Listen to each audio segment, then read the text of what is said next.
Thank you very much. The next two papers, to some extent interactive. We're turning to cancer. The first paper is the report of the Independent Cancer Task Force, and then we'll turn to the review of the Cancer Drugs Fund. But Bruce, may I invite you please to talk to the Cancer Task Force paper? Certainly, and can I start by kind of paraphrasing a quote from our chief executive the other day, who said in an internal meeting, amongst all the kind of bureaucratic things we have to do, it's this sort of stuff, dealing with cancer, helping people who are in difficulty, that puts fuel in our tank. And actually, I think it's why we're here. It's why we exist. And there's barely a family in this country that hasn't been touched by cancer. And it brings with it fear, anxiety, deep grief, and for a number of people, a deep sense of relief when they're cured. And the cure rate is going up, so that at the moment 50% of people will expect to be cured from their cancer. But the scale of the problem is pretty significant. There are about 300,000 new cancers a year, and of those, about 130,000 people die from it. So at any one time, there are about 2 million people in this country who have cancer. And if you think of that as the size of a city, it's a lot of people. And so in the 5-year forward view, there was a vision to prevent cancer, to identify it early, and to treat it better than we do at the moment. And many people point to the fact that our cancer survival rates are not as good as the European average, and indeed that is true. But one of the things that the Independent Cancer Review, chaired by Harpal Kumar, has shown is that we can exploit some pretty significant ambition within our health service, not just to reach European average, but to do a hell of a lot better. And I think that's utterly achievable. And so they've outlined a series of kind of 6 high-level strategic areas that they feel that we as a system, and by a system I mean the NHS in general, needs to focus on. And the first is around prevention and public health, because the evidence suggests that 4 out of 10 cancers could be prevented by modifying lifestyle, whether that's related to smoking, obesity, or other modifiable factors. And the second area that they are keen for us to focus on is earlier diagnosis. It is quite clear from a lot of research that we're not diagnosing patients as quickly as we could in this country compared with some others. And the gains there are significant, not just in terms of human suffering, but they are significant in terms of money that can be released to be spent on other things. So to give you an example, if you have colorectal cancer and you divide it into 4 degrees of severity, the lower degrees of severity, you would expect 9 out of 10 people to survive. If someone presents at the more severe end of the spectrum, only 1 out of 10 people will survive. And part of that pursuit of survival will be costly in terms of suffering and anguish, and in economic terms, because people will need complex surgery, radiotherapy, and chemotherapy. So we need to focus quite significantly on getting to earlier diagnosis, because the late diagnosis costs about 4 times as much as early diagnosis. They hope that through a national fund and some new models of care, particularly through our vanguards, that we might be able to bring some reality to that earlier diagnosis. They also set us quite a significant ambition, and I think this is a really good one. First of all, that 95% of people who present with symptoms which are suspicious, if you like, of cancer, should have a definitive diagnosis within 4 weeks. And frankly, that is not unreasonable. And frankly, if it were me, I would expect it and hope for it to be quicker than that. And so a subset of that ambition is that they would want 50% of people to know within a couple of weeks. And part of that requires us ensuring that GPs have much quicker access to certain diagnostic tests. And that brings with it a number of considerations which we will have to make as an NHS about the availability of those tests, not just during the working week but at other times, and also ensuring that we have the capacity to deal with increased demand and that we have people trained appropriately to do the tests and to interpret them. The third area that they're keen to focus on is that they say, let's make patient experience in the realm of cancer. And I think this could extend well beyond cancer into the way we look at our services in general. Let's make patient experience as important as clinical effectiveness and safety.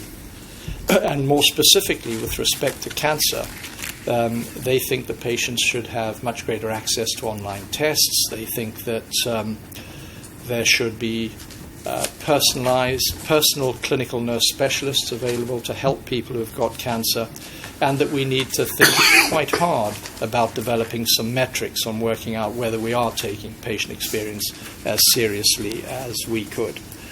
The fourth area relates to living with and beyond cancer. So they're keen to see us develop a set of standards, some clarity over what we would consider to be a recovery package for people that have cancer, and for those who aren't going to recover, to ensure that we have good end-of-life planning for those people. And I think that's just a matter of compassion and decency in a national health service. One of the issues about the recovery package is that the majority of people who survive cancer are over the age of 65. Many of them have a set of other comorbidities which will require attention. And I think one specific area that comes with the fear, anxiety, and difficulty of dealing with cancer are some quite significant mental health challenges, which may be temporary or may be permanent. And we're going to need to give some thought as to how we focus on that. The fifth area that the review suggests we pay attention to is upgrading our equipment. Much of the equipment which is used for treating cancer is expensive. It's technology which is advancing quite rapidly, and we need to have a national plan for how we replace our capital equipment, such as CT scanners, linear accelerators, and so on and so forth. But we don't need to just upgrade our equipment. We need to upgrade our workforce, and I've already alluded to that, and we need to work closely with Health Education England on that. And another area which we've discussed at this board, which I think provides us with massive opportunities, and I'll allude to that in a couple of minutes, is another area we need to upgrade is our pathology services. Not to suggest in any way that our pathology services aren't up to scratch, but in the same way that technology, science, and so on and so forth has influenced the way we deliver children's heart surgery, the advent of molecular techniques which can probe deeply into the cell are rapidly changing the way that we can make diagnostic decisions and therapeutic decisions for people with different types of cancer. And then the final area, which is within our, really very much within our gift, that the review proposes, is that we should think more about how we commission generic services for cancer. So at the moment, we have quite a fragmented commissioning system.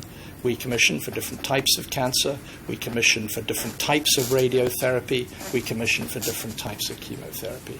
And actually, from a patient's point of view, they just want to get the treatment.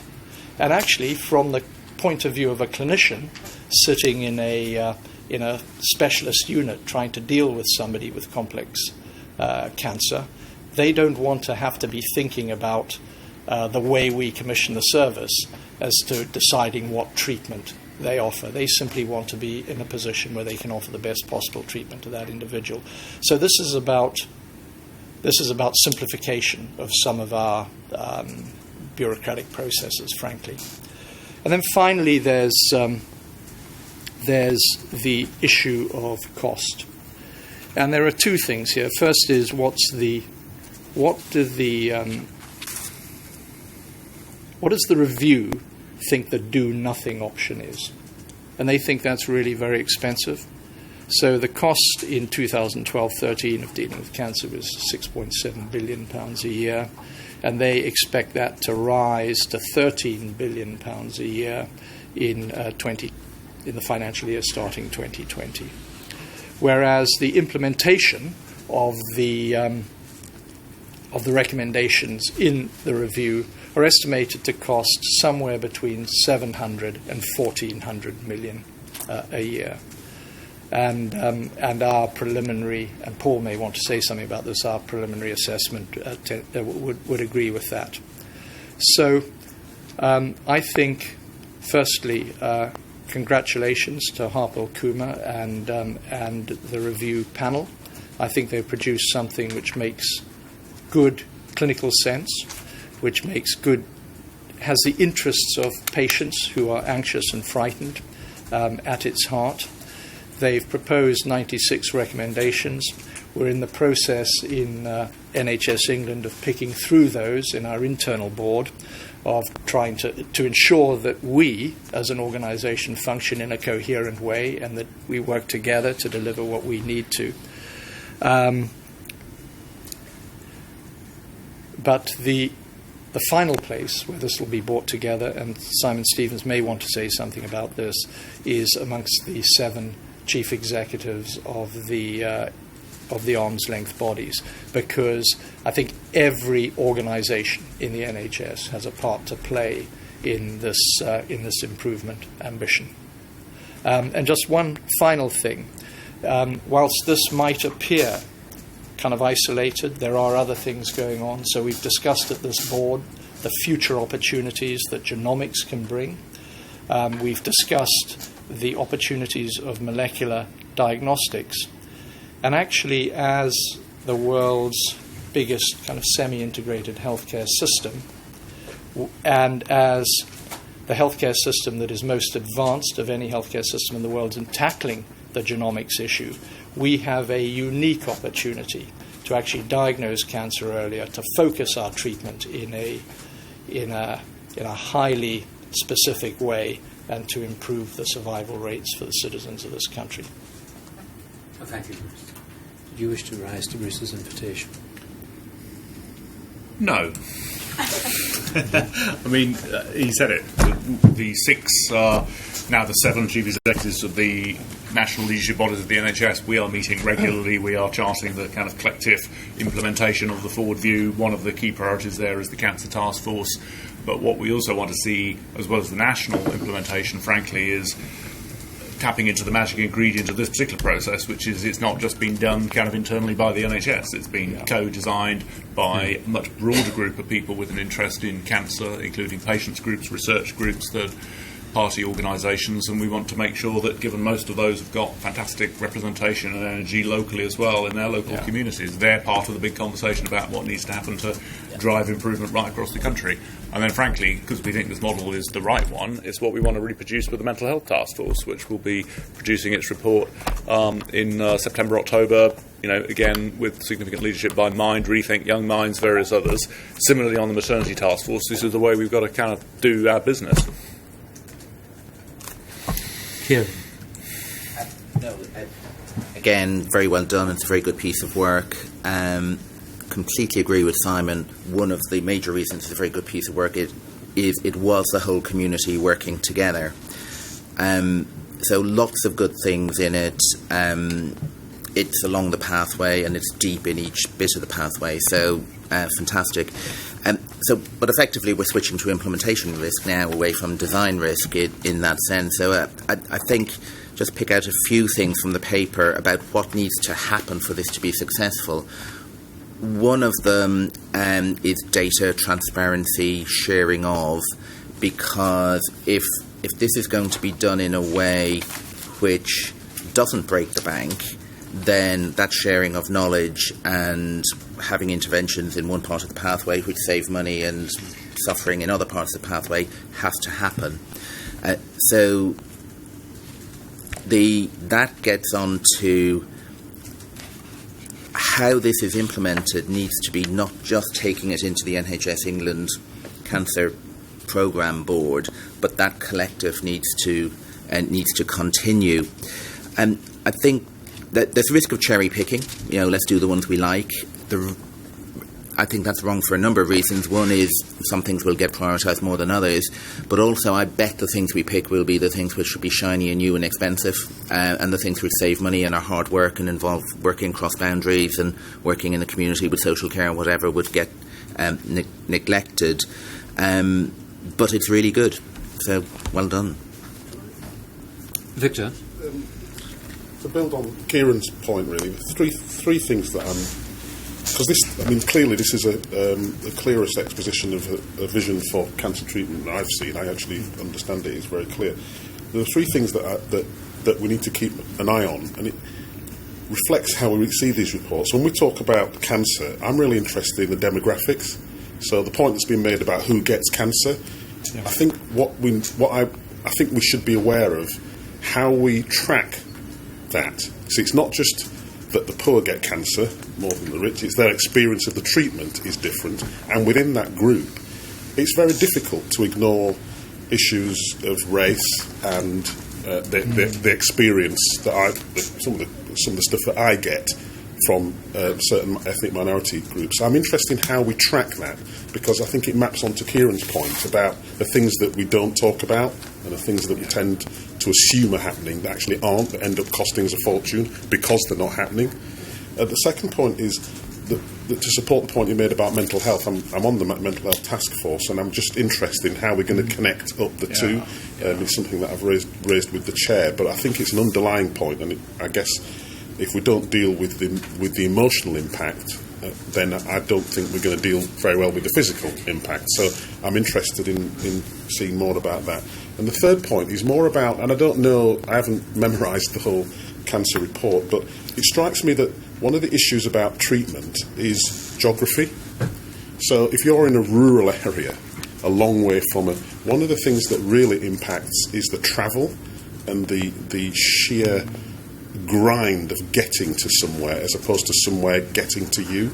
And I just wondered, having seen some really innovative services that bring the treatment to the individual, because I think that's a big issue for lots of people. So I'm just wondering whether the geography issue and bringing the service to the person is part of the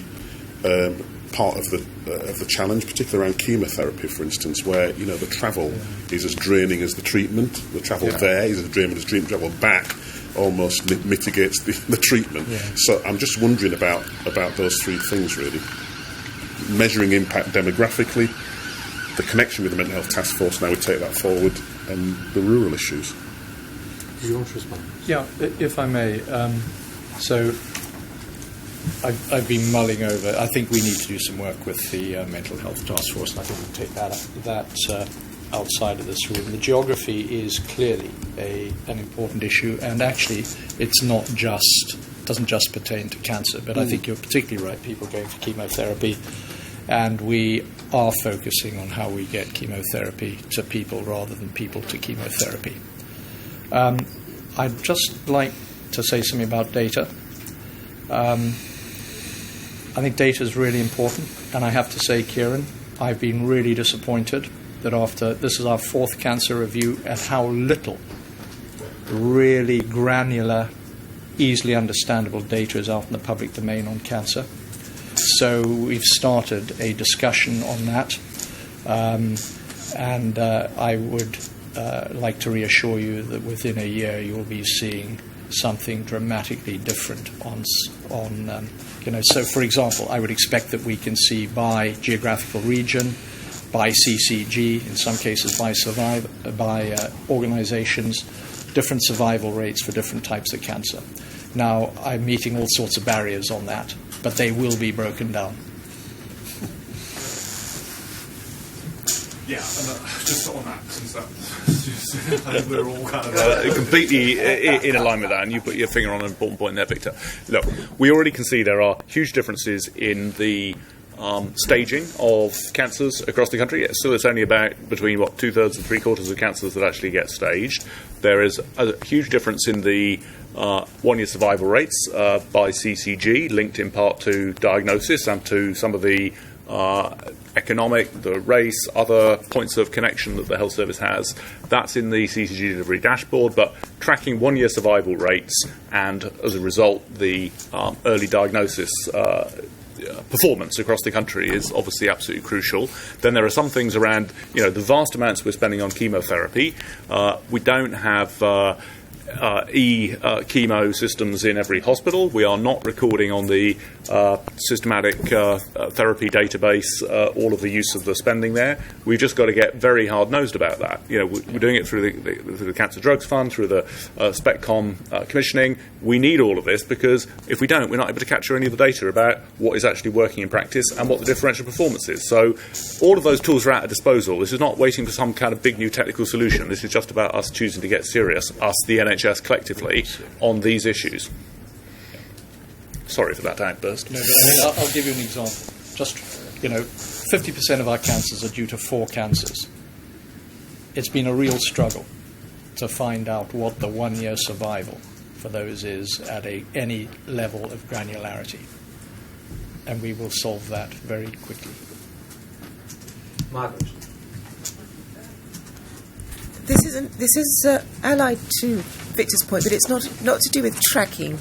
It's really to do with investment, and I think it's a question of linking your strategic priorities 3 and 5. Really, strategic priority 5 very clearly sets out the areas in which you'd like to see greater investment, and 3 is improving the experience. Focusing on improving the experience. And my point is really about the psychosocial support and what that does in aiding recovery and in particular with the people that Victor has highlighted, the people who tend to fall outside of the social network and don't have the greatest level of support very easily. And so ideally, rather than just focusing on the workforce deficits where one's talking about acute support, I'm talking about where there's a need for psychological and social support. So an investment there appears to be something that we could usefully add into that 5th strategic priority.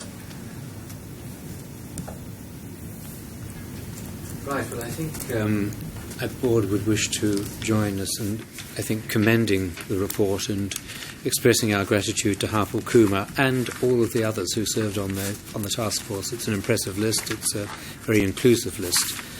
It sets us a number of quite demanding things to do, but I think what it's helped us to do is understand what the priorities are and how we should address them. We particularly take note of the data issue that's been raised this morning, and we'll take it forward.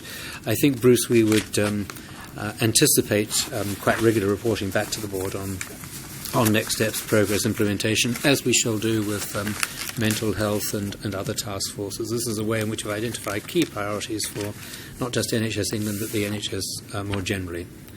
Thank you very much.